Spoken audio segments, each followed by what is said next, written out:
Здравствуйте, это новости Татарстана. В студии Елена Зинатуллина. И вот о чем сегодня в выпуске. Канун Рождества – сочельник. Всегда, что положить под елочку, под Рождество обязательно дети найдут. И стол, конечно, очень богатый. Как к нему готовиться и что в этот день можно делать, а чего нельзя, расскажет Иван Сарафанов. Из семейного очага в пепелище. До сих пор не осознаю, что все, это все, что было, вся жизнь. Как можно помочь многодетной семье Яковлевых, оставшихся без дома из-за пожара, расскажет Рамиль Галиулян. Праздничное захламление. Мусор вот здесь вот у этого дома постоянно, здесь завалено все. И мусор непосредственно на помойке, которые организовали. Почему после новогодних праздников казанцы увидели переполненные мусорные контейнеры, выяснял Рамиль Шайдуллин. Телевизионная новогодняя елка. В восторге, всем очень нравится. У нас вот нашему Гаязику всего годик, это его первый Новый год. Как прошел большой новогодний праздник для детей сотрудников ТНВ, расскажет Вероника Гайнудинова. Православные готовятся отметить один из самых больших религиозных праздников – Рождество Христово. Он является вторым по важности после Пасхи и имеет огромное значение для верующих. Рустам Минниханов поздравил татарстанцев с Рождеством. Это святое торжество наполнено самыми важными и сокровенными надеждами и стремлениями. Президент подчеркнул, одним из всемирно известных символов столицы нашей многонациональной республики является особо почитаемая Казанская икона Божьей Матери, к чудотворному списку которой в возрожденный собор стекаются паломники из разных уголков нашей страны и со всего мира.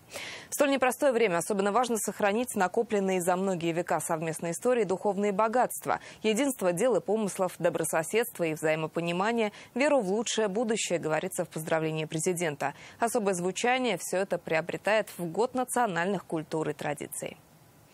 Православные татарстанцы сегодня отмечают рождественский сочельник. Это последний день 40-дневного поста. Сегодня они обходятся без еды и питья до появления на небе первой звезды.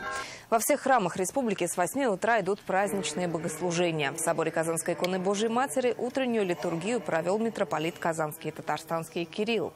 Сегодня собор украшен елями, цветами. У входа прихожан встречал вертеп с гирляндами в виде Вифлеемской звезды.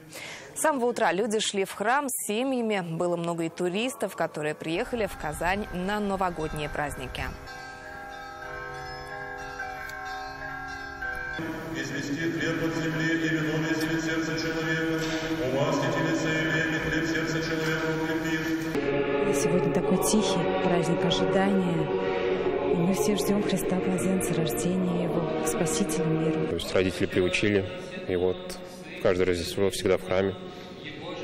То есть это праздник детства, праздник души. Зашла, сразу стало легче. Однозначно стало легче. На душе спокойнее. И мысли сразу стали появляться хорошие, добрые. Мысли светлые. Хочется, чтобы все было хорошо у всех. Сегодня здесь же, в соборе Казанской иконы Божьей Матери, состоится ночная божественная литургия. Ее также возглавит митрополит Казанский и Татарстанский Кирилл. Телеканал ТНВ будет вести прямую трансляцию. Начало в 23 часа 35 минут. Есть Вифлеемская пещера. У нас в Казани есть своя пещера. Это пещера, где когда-то было явление иконы Божьей Матери, которая стала известна всему миру как Казанская. Мы находимся рядом с ней. Я хотел бы всех поздравить с замечательным праздником с нашим и пожелать всем нам с вами, чтобы мы со смирением подходили к нашему Богу, чтобы то время, которое Он дал нам в этой жизни, чтобы мы каждое мгновение были Ему благодарны. Пока Господь с нами, мы верим, что с нами Бог и ничего нам не страшно. Поэтому с праздником вас всех!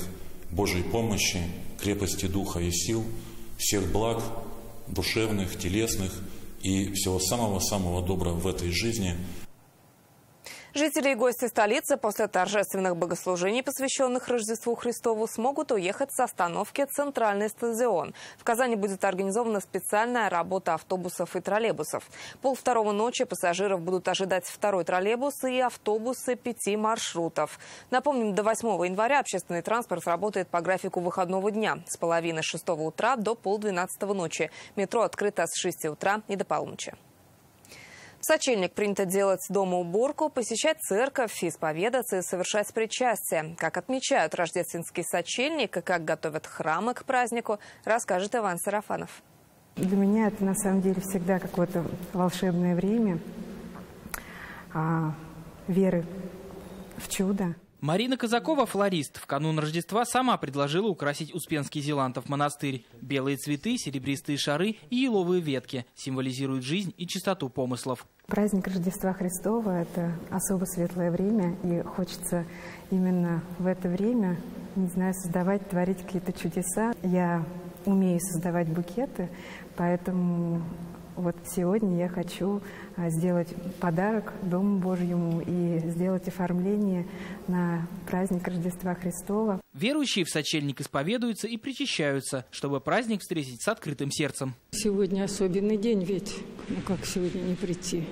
Сегодня вот прямо с удовольствием, я очень довольна, что меня внучка вот сюда привезла. Обязательно делать добрые дела, помогать нищим молитвой. Еще одна традиция – это 40-дневный пост, который предшествует празднику Рождества Христова. В этот период верующие едят постную пищу, посещают храмы и совершают молитвы. Конечно, мы пока еще пост не соблюдаем, но просто веруем, вот, приходим в храм, ставим свечки. Маме Боженьки здоровья, чтобы Боженьки все было хорошо. В этот день христиане, готовящие принятие христианства, принимали таинство крещения. И поэтому предполагалось строгий пост. Канун Рождества – сочельник, последний день рождественского поста. Сегодня можно только пшеницу или рис с сухофруктами, медом и орехами.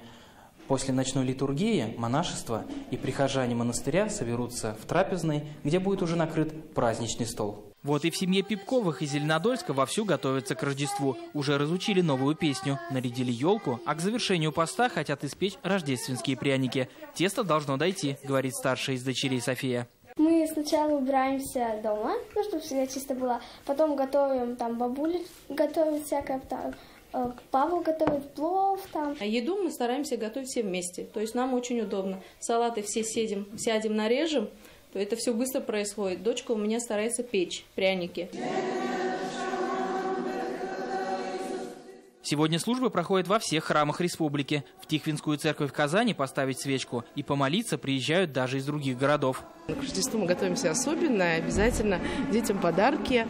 И что-то у нас есть такое сокровенное всегда, что положено под елочку, под Рождество обязательно дети найдут.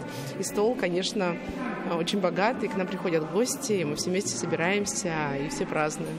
Семейная традиция собраться за столом и в беседе понять, что мы ждем от этого года.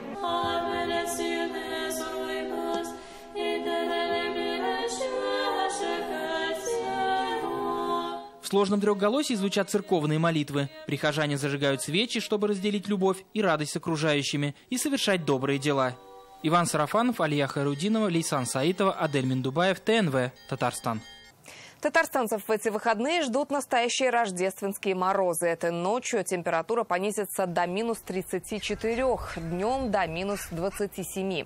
С субботы на воскресенье минус 37, еще на градус ниже в ночь на понедельник. Это на 9-18 градусов ниже нормы, констатируют синоптики. Аномально холодная погода продержится до середины следующей недели. МЧС рекомендует не планировать дальних прогулок и поездок, избегать длительного пребывания на улице.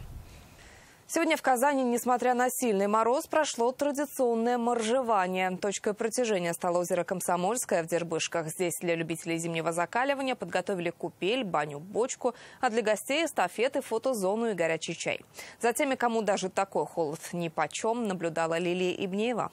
Я Минус 10, 20, да хоть 7, минус 50. Сегодня казанских моржей не останавливает даже сильный мороз. Они занимаются своим любимым делом, погружаются в ледяную воду. Настоящие энтузиасты, любители холодных процедур собрались сегодня на озере Комсомольска в Дербышках. Андрей Аверьянов ныряет уже 3-й год. С ледяной водой подружился на крещенских купаниях. С тех пор это его любимое занятие. Полное отсутствие дискомфорта. Просто уже нравится. Это не страшно еще. Зимой даже лучше. Мы ждем зимы. Настоящий морж со стажем. Марс Шахиев. 5 лет окунается в любую погоду. Говорит, закаливание не только приятное, но и полезное занятие. Сегодня делится секретом. Подружиться с холодной водой нетрудно. Главное – желание. В здоровом теле здоровый дух. Само подсказывает сердце, что нужно закаляться, заниматься физкультурой. Светлану Бесикееву сегодня все называют Снегурочкой. Признается, погружение в купель – лечение. Я жила в Казахстане, и у нас моржи, у нас 34 парни купались среди снегов, плыли. Я такая, я тоже так хочу. И пришла к этой цели. Через год я уже плавала также. 5 секунд погружения в холодную воду, у вас полностью обновляется кровь. Вообще это про здоровье. Дед Мороз сегодня тоже есть. Уж ему мороз точно нипочем. Смотрите. Профессионалы советуют, прежде чем нырнуть в купель, нужно подготовиться, проверить свое здоровье и заранее записаться в клуб моржей. Такой есть в Дербышках. Несколько десятков энтузиастов он объединяет почти 60 лет. Вы начинаете летом, как обычно, ходите, купаетесь. Вот. Ближе к осени вода начинает сама остужаться. Вот. Также вы продолжаете заходить в воду. И когда она начинает более прохладная, вот, то есть вы смотрите уже по самочувствию. Если вам уже некомфортно, вы прекращаете. Чтобы после процедур любители холодной воды могли согреться, на берегу стоит баня-бочка. Рядом служба скорой помощи и сотрудники ГИМС. Все для безопасного зимнего купания. Для тех, кто не решился войти в ледяную воду, провели эстафету и приготовили фотозону. Каждый выбирает свое. Кому-то это очень хорошо, кто-то осторожничает. Мы пока к этому не созрели. Молодежь смотрит. То есть это закалка, энергия, настроение и рождественские морозы как раз кстати. Люди молодцы, закаляются, здоровый образ жизни, все хорошо. Так что вот. Но мы еще не готовы к этому пока. Вода в озере зимой плюсовой температуры, так что моржам в купели довольно тепло. Лилия Бнеева, Вадим Илларионов, ТНВ, Казань. На Рождество в Казань запустят дополнительные поезда. О наиболее востребованных маршрутах читайте в интернет-газете «Реальное время». Год новый, мусор старый. Жители казанских домов возмущены горами мусора, которые не вывозили с новогодних праздников. Жалобы из разных районов города продолжают появляться в соцсетях и народном контроле. Казанцы считают, коммунальщики еще не настроились на рабочий лад после каникул, а те, в свою очередь, поясняют, причина в сбое работы мусоровозов. Ситуацию изучил Рамиль Шайдуллин. Уборщик вынужден закидывать в контейнер мусор, который жители все эти дни складывали здесь же на площадке. Пакеты, бутылки, пищевые отходы – почти все с новогоднего стола. Конечно, ненормально. Мы возмущены. Такого скопления мусора вот только в новогодние праздники и перед Новым годом. По словам уборщика, гора накопилась за первые 4 дня Нового года. Были просто сбои у службы мусоровоза, мне так начальство сказало. Но сейчас вот 31 декабря вывозили, 2 января, со 2 января не было, но 5 и 6 уже начали вывозить. А вот контейнер у одного из домов на Чистопольской, видимо, не опустошали еще с прошлого года. Об этом можно судить по бутылке шампанского, который обычно открывают под бой куран. Прошла уже почти неделя, но не тронута ни она, ни пакеты с другим бытовым мусором. Эту жалобу и многие другие казанцы постят в соцсетях и официальных мессенджерах районных властей. Тем временем мусор продолжает копиться. Мусор вот здесь вот у этого дома постоянно, здесь завалено все. И мусор непосредственно на помойке, которые организовали. Постоянно там вот лежат вот эти вот горы мусора, которые вывозятся крайне редко, и они воронами растаскиваются. Такая же жалоба поступила и на площадку на улице Королева, которую, правда, уже успели убрать, и на улице Батаршина, но и здесь мусор оказался вывезен. Я что-то не обратил внимания, если честно сказать. То есть вы такого не видели, что горы мусора? Я нет. Здесь всегда чисто, опрятно. Бывает временами, конечно. А так, чтобы гора мусора всегда лежал, такого здесь нет. Да вы что, регулярно машина, даже в выходные, в праздники. Я уж не знаю, кто жалуется. Почему же на одних площадках уже чисто, а на другие по-прежнему страшно взглянуть? В поисках ответа на этот вопрос мы обратились к компании, отвечающей за вывоз мусора в Казани. В праздничные дни объемы вывоза твердых коммунальных отходов увеличиваются примерно в 4-5 раз. В связи с этим сервисная служба регионального оператора, управляющая компания по ЖКХ, работает в 2 смены. Задействована вся имеющаяся мусоровозящая техника в количестве 300 единиц. Начиная с 31 декабря по настоящее время из Казани вывезено более 125 тысяч кубометров коммунальных отходов. Как заверяют в чистом городе, ситуация нормализуется уже в ближайшие дни. Но вопрос остается. Если регоператор знал о мусорном ажиотаже в Новый год, почему не предусмотрел дополнительные ресурсы? Сейчас УК по ЖКХ призывает писать обращение в их официальный чат в Телеграм. Вопросы обещают решать в течение пары часов, однако мы их канал в мессенджере так и не обнаружили. Рамиль Шайдуллин, Данил Филатов, ТНВ, Казань. А сейчас вернемся к теме дня. Сегодня мы желаем каждой семье счастливого праздника, тепла в доме, детского смеха. И в этот день мы решили вспомнить, как вместе с вами помогли многим татарстанцам обрести веру в чудо и в то, что помощь рядом. И в ответ прозвучало «спасибо». Давайте посмотрим на наши добрые дела. Также пока разрабатываем суставы, стоим на вертикализаторе. И вот приходим пока к специалистам в надежде, что все-таки мы сможем вернуть навыки. Вообще говорят то, что шанс есть. Этот шанс семье Шагиевых подарили вы, наши телезрители. У 6-летней Амелии редкая генетическая болезнь. Из-за нее девочка не может самостоятельно двигаться. В прошлом году появились вывихи тазобедренных суставов. Без помощи врачей Амелии грозил некроз тканей, ампутация ног или даже самый печальный исход. Но после операции в Польше и покупки специальной платформы самое страшное позади. Если мы не будем ее выставлять, то тогда смысла от этой операции вообще нет. То есть мы должны постоянно давать ей нагрузку на таз, на кости, чтобы эти кости как бы росли. Для лечения нужно было 4,5 миллиона рублей. Большую часть из них собрали зрители нашего телеканала. Просто мечтали, что вот наконец-то Амелия будет жить без болей, и ей будет комфортно жить в своем теле. Я бы не сказала, что это маленькая мечта, это большая мечта наша, и она сбылась именно благодаря вашей поддержке. Спасибо большое. В своем новом доме этот Новый год встречает семья Сафиных. Год назад в их жилище в Апастово врезался грузовик, у которого отказали тормоза. Дом восстановлению не подлежал. После нашего репортажа откликнулись сотни татарстанцев. С миру по нитке собрали почти 1 миллион на покупку нового жилья. Откликнулись даже из других регионов, помогли кто чем мог. Всем огромное спасибо. Услышали жители и в Высокой горе. Им в этом году построили новую школу, а безопасную дорогу не сделали. Высокогорцы обратились к нам, мы сняли репортаж. Администрация нашла средства на тротуар. Безопаснее в любом случае стало, когда тротуар есть, уже едешь, не переживая то, что можешь зацепить ребенка или любого пешехода, не обязательно ребенок. Спокойнее стало и жителям Ключищ в Верхнеуслонском районе. В этом году здесь общественность забила тревогу. Хозяин начал разбирать 30-метровую трубу, которую возвел в 20 веке маркиз Паулуччи. Вы видели этот репортаж в наших новостях. Через несколько дней на место выехала комиссия Госкомитета и внесла трубу в список объектов, обладающих признаками культурного наследия, и запретила проведение каких-либо работ на территории. Было принято решение о приостановке данного проекта и переносе его в другое место. После нашего материала услышали жильцов Васильева. Там остановили строительство скотобойни, против которого выступили местные жители.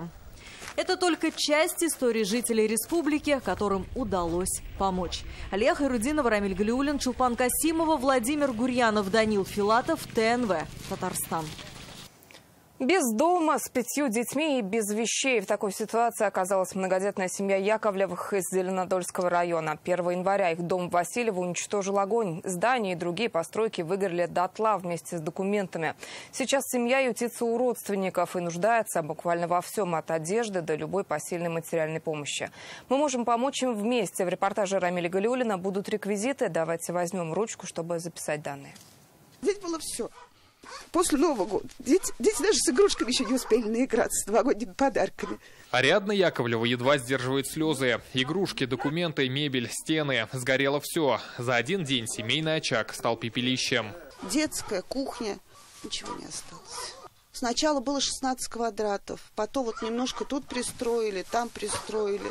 Хотели в этом году немножко переделывать, обстраивать начать. Пожар вспыхнул 1 января около часа дня. В момент возгорания дома никого не было. Семья с 5 детьми уехала к родным отмечать Новый год. Дым увидели соседи. Они вызвали спасателей. Здесь до сих пор стоит едкий запах гари, ну а сам пожар начался на веранде. Вспыхнула насосная станция, и уже отсюда огонь перекинулся на дом и другие постройки. Предварительная причина возгорания – короткое замыкание. Пожарные приехали в считанные минуты, но деревянный дом уже был полностью охвачен огнем. Сейчас семья подсчитывает убытки. По самым скромным, грубо говоря, подсчетам, даже щитовой домик поставить с хорошим фундаментом, но щитовой дом без отделки, без всего, это самое малое 2 миллиона.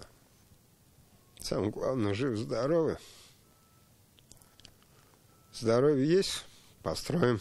В семье Яковлевых 5 детей. Старшему 21 год, младшему 4. Сейчас ждут 6-го ребенка. Теперь все они живут у бабушки. В небольшой квартире в Васильево ютятся 8 человек. Бабушка, конечно, очень тяжело. Она очень устает, потому что 50 метров настолько народу. И получается не только 2 полные семьи, но внуку 21, внучке будет 20. Большие люди, поэтому требуют много пространства. Яковлевы стоят в очереди на улучшение жилищных условий по республиканской программе, как многодетная семья. После пожара администрация района пообещала оказать содействие. Муниципалитет также, конечно же, входит в их положение. После сбора всех необходимых документов процесс будет запущен. Помогают им сейчас всем поселкам. Семья не теряет надежды обрести свой, теперь уже новый дом. И здесь любая, даже самая маленькая сумма будет важной. Подключиться могут все. Реквизиты указаны на экране. Рамиль Галиуллин, Рамзиль Гарипов, ТНВ, Зеленодольский район. Добрая традиция нашей телекомпании устраивать большой новогодний праздник для детей-сотрудников в самом начале года. Теледеток на ТНВ больше 400. В этом году праздник собрал всех на новой площадке в ДК имени Ленина. Для ребят спектакль, для малышей интерактивы и игры. С телевизионной новогодней елки Вероника Гайнудинова.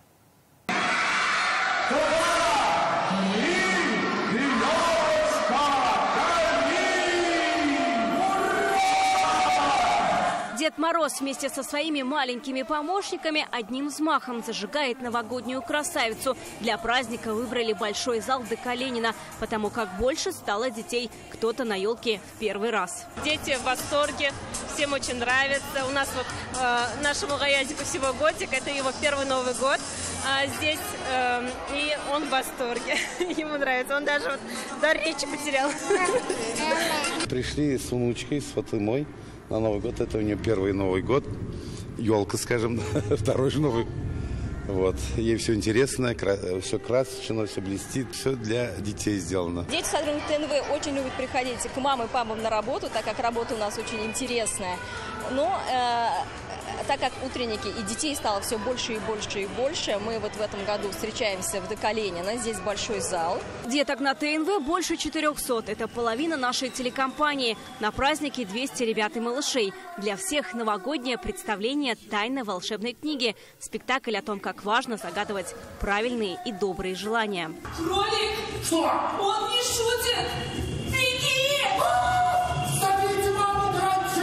Я сегодня утром проснулась и очень ждала, когда мы поедем сюда. Тут очень весело и хорошо. Было удивительно и радостно встретить наших друзей, коллег с ТНВ в такой вот неформальной уже обстановке, праздничной. Пожелать всем счастливого Нового года, здоровья, благополучия, счастья и удачи во всем. Для самых маленьких интерактивная часть программы. Игры, новогодние песни, танцы. Мы там пели, танцевали, все смеялись. Мне очень понравилось. Праздник удался, всем очень понравился, взрослым и детям. Хочется отметить то, что за свое 20-летие у ТНВ образовалось очень много хороших традиций. И вот одна из таких традиций – это встречать Новый год новогодними такими детскими представлениями. Каждый год после встречи Нового года мы встречаемся на елке ТНВ. Здесь и Дед Мороз, Снегурочка, елки, пляски. Для меня Новый год – это очень веселый, радостный праздник, где все мечты сбываются. Я у Деда Мороза ничего не просила, так как у меня у самой уже все есть. А кто-то загадал и дождался своего подарка от зимнего волшебника. Я у Деда Мороза загадывала часы, и он мне принес часы и для моей кошки игрушку. Печенье, носки, фломастер, бомбочки ванны. Подарки Дед Мороз принес, праздник прошел на ура. Теперь малыши ждут новых встреч в новом году. Вероника Гайнудинова, Лия Сабирова, Рамзель Гарипов, ТНВ, Казань. Из казанского роддома сегодня выписали маму с первым ребенком 2023 года. Им стал Оскар Шафигуллин, который год подряд в Татарстане первый новорожденный появляется на свет в 12 часов ночи. Мальчик не стал исключением. Первенец подарил новогоднее чудо молодым родителям. Семью поздравила и наша съемочная группа.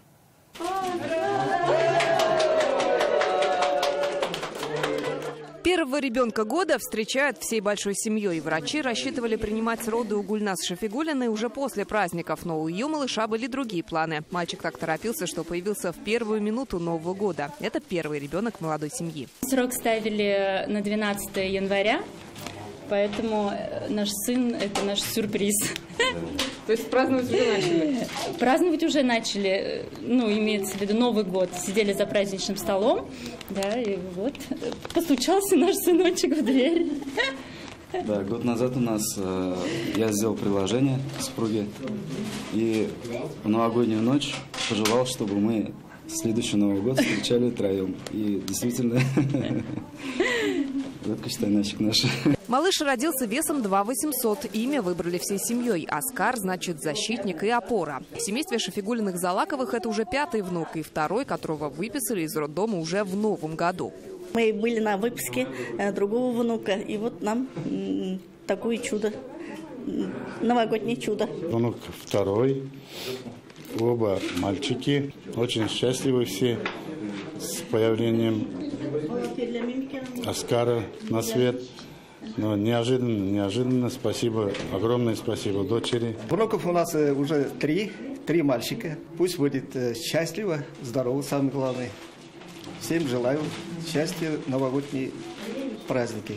Акушеры Новый год традиционно встретили на работе, а ее было немало. У нас это каждый год. Мы работаем, акушеры-гинекологи работают 24/7, и поэтому у нас все дни одинаковые, и праздничные, и выходные, и суббота, и воскресенье, потому что единственная специальность, которая на страже 2 жизней, это мама и ребенка, это акушер-гинекологи. В новогоднюю ночь по всей республике родились 30 малышей. Новогодним чудом для своих родителей стали 11 мальчиков и 19 девочек. Лина Зинатульна, Вадим Ларионов, ТНВ, Казань. На этом пока все. Всего доброго и до встречи в следующих выпусках новостей.